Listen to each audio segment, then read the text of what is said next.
Sementara itu, Saudara, Menteri Koperasi dan Usaha Kecil Menengah RI Teten Mas Duki didampingi penjabat Gubernur Aceh Ahmad Marzuki meresmikan beroperasinya stasiun pengisian bahan bakar umum untuk para nelayan di Kampung Mount Ikun, Kecamatan Lunga, Kabupaten Aceh Besar, Minggu.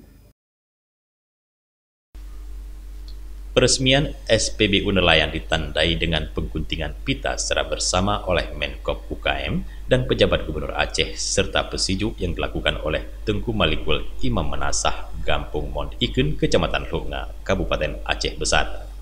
Menkop UKM bersama pejabat gubernur juga melayani penjualan perdana di SPBU N Mount Ikun kepada nelayan. Teten Mas Duki menjelaskan, jika seluruh kampung nelayan memiliki SPBUN, maka biaya operasional para nelayan bisa ditekan. Dengan demikian, pendapatan nelayan akan semakin meningkat.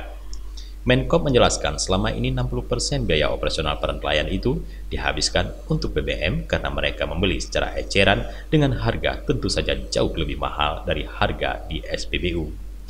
Saat ini, menurut Menkop UKM, optimisme Kemenkop UKM dan para pelaku UMKM juga bangkit karena Presiden Jokowi memberikan mandat kepada perbankan untuk segera menyalurkan pembiayaan bagi nelayan dan UMKM sebesar 30%. Oleh karena itu, Menkop UKM mengajak para pelaku UMKM untuk tertib administrasi dan mencatat pembukuan usaha dengan baik karena ini menjadi syarat pengajuan pembiayaan di perbankan.